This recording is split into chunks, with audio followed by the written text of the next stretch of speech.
That was my question for you, Speaker, is about the surrogates. I know that they have the Women for Trump. We've interviewed them on Fox News Channel, and they're led in part by Ivanka Trump.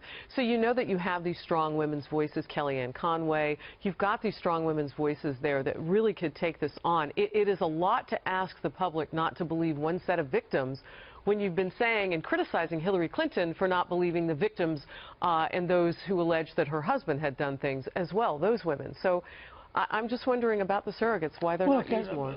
First of all, I can't answer that. I don't know why they aren't. I did see Kellyanne yesterday on CNN actually do, as you were saying, with case studies.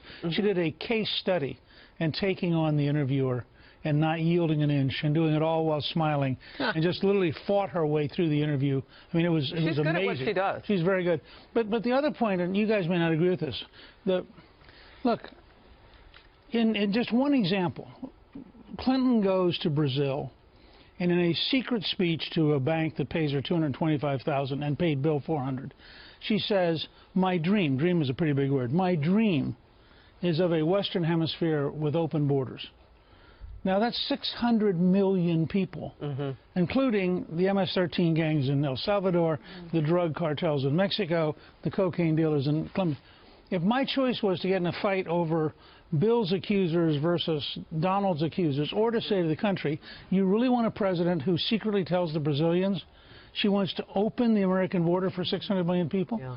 I think you win the election on big things, not small things. But he's not talking about that. And that's a mistake on his part.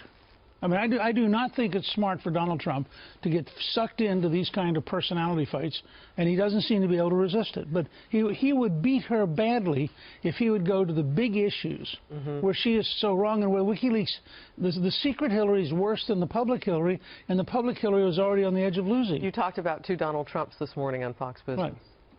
Look, I think there's a big Donald Trump who's a historic figure.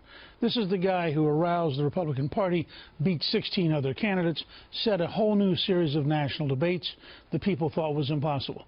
But then every once in a while he reverts to this smaller figure who gets sucked into a fight and who says things that make no sense.